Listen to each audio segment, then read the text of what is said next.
treasure. Treasure, treasure, treasure. Look at all the treasure. Look it out.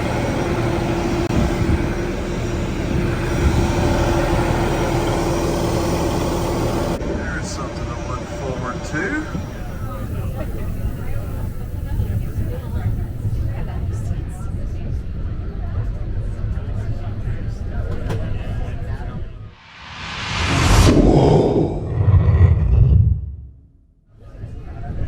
Different looking up.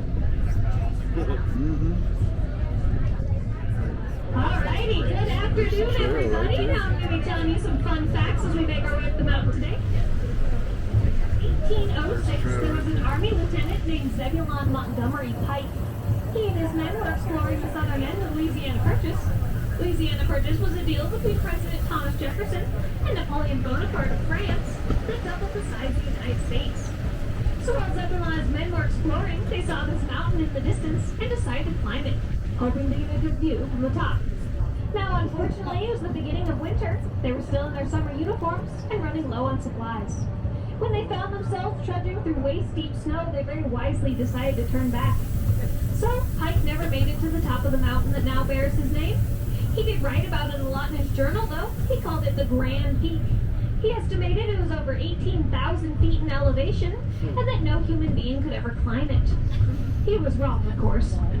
It wasn't until several years later, when Pike died in the War of 1812, that they named the mountain after him to honor a hero. But of course, this mountain has had many other names before it was called Pikes Peak. For a little while, it was called James Peak after a mountaineer and botanist named Edwin James, who did the first recorded summit of the mountain. Before that, the conquistadors exploring the Americas called it El Capitan, or the leader. 600 years before that, the Ute native tribe called it Taba, meaning Sun Mountain. We actually have evidence of human beings living in the Pikes Peak region over 11,000 years ago. We call these people the Clovis culture, as their first artifacts were found near Clovis, New Mexico. Now, unfortunately, the Clovis people existed thousands of years before written language, so we will never know what they called this mountain or what stories they told about it. Your park today, you can see those beautiful tall pine trees in the back with the cinnamon-colored bark.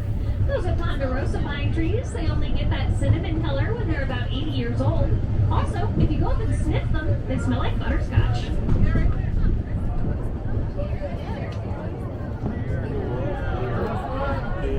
We've got a deer next to Deer Park.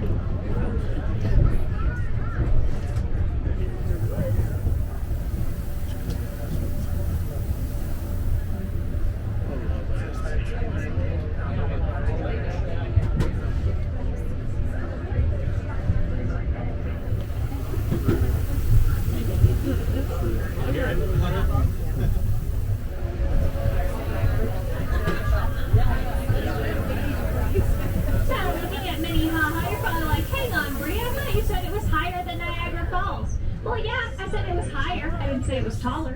We are now over 8,000 feet in elevation, which is higher than Niagara Falls by about 8,000 feet. It's not a very good joke, it's just a mini ha-ha.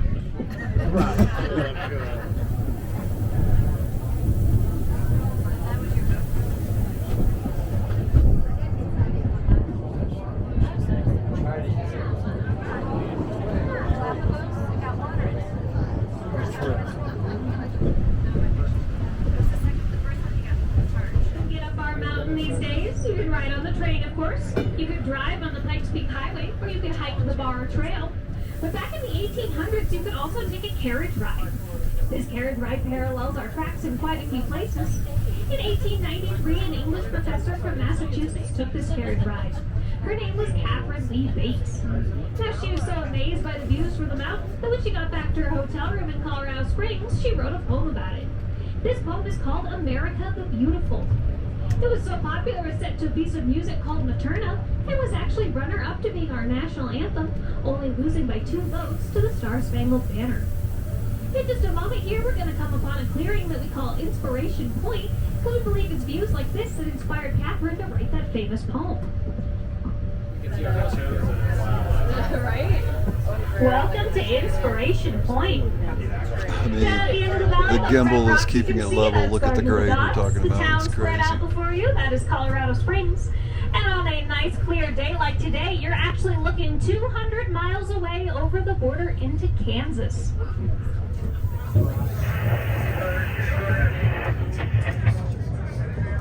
Yeah, coming up on that upper switch there, windy, the swing rack is off. It's not quite a half a tooth.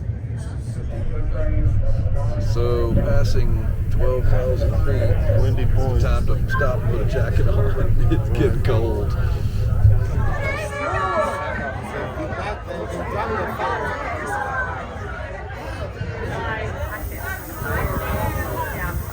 Just remember the bad running where we You go. are very lucky. That is our mother and cub that live up here along this ridge line. There you go. There she goes.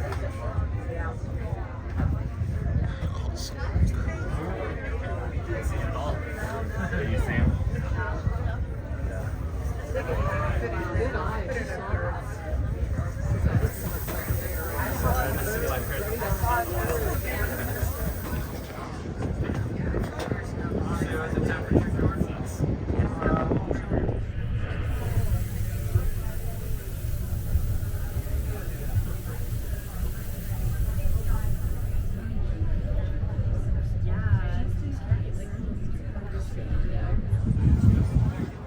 It's a real grade there.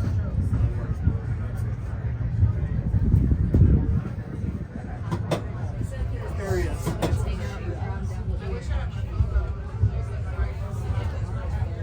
Home to the second oldest auto race in America. It's called the Pikes Peak Hill Climb.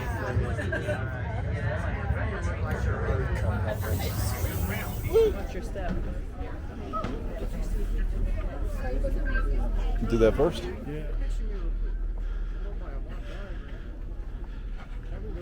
Wow, check it out. Absolutely amazing. We're at 14,115 feet. It's 38 degrees, clear sky, gorgeous.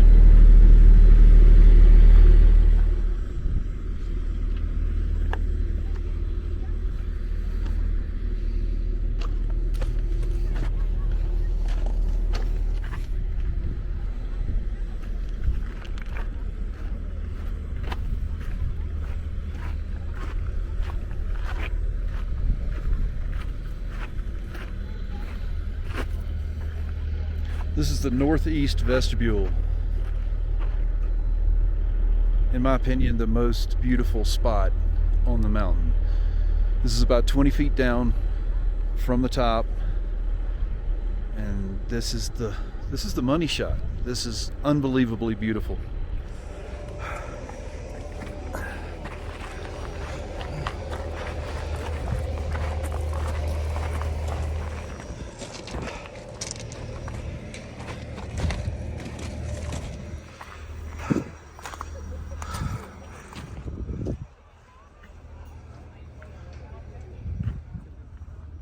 Tight parking lot that's at the top of the mountain.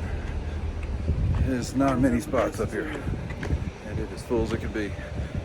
Quite a line waiting. 38,000 square foot summer house. Smell the donuts.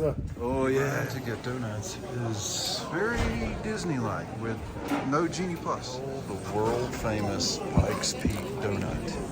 You know, bread doesn't rise at 14,000 feet, so we got this secret recipe they've had locked in a safe for 100 years. They say these donuts will actually go flat if you take them down to the bottom of the mountain. Gonna give it a All right, let's see. It's good. It's more like a beignet almost. Man, you get up here, it's worth it. A must on Pikes Peak. Walking across the top of the summit. A lot to see up here. It's really an incredible place. Only got about 12 minutes before we're going to be on that train. Summit. There it is. 14,115 feet. Here's the train. It's leaving in 3 minutes. I can make it. Coming from the other direction.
answer to that is unfortunately no, I haven't seen Bigfoot. I think he's a little bit afraid of the train, but he has been spotted all over this mountain, especially along the Bar Trail.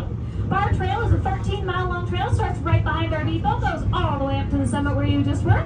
Most people can do it in about 8 to 10 hours, though you can camp if you want to, as there's a camp halfway along where they serve breakfast and dinner. So if that sounds like a fun adventure you want to go on, I want to ask you to bring along a good camera and bring me back some pictures of Bigfoot. This is actually the loop area of downtown Manitou.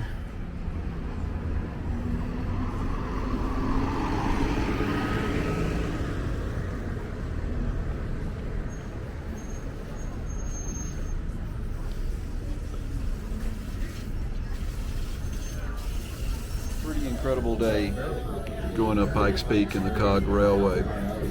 That was fun. We got to see a lot of stuff. We have gotten back down to Manitou, and we have arrived at the Loop, which is a Mexican restaurant that is in a historic building that's been here since 1903. This has always been a restaurant, but they used to serve exotic wild game here, like elk and bear. Now it's Mexican, and it's known for its award-winning margaritas. Oh, it was the Black Orchid, wasn't it? Raspberry. Natural lemon lime mix. So I have a Italian margarita over here, and I've already tasted this thing. It is unbelievable. Just amazing margaritas, amazing food. This place is great. The food and drink are wonderful at the Loop. If you make it to Manitou Springs, stop here for a margarita. Can't recommend it enough. Treasure again. Check it out.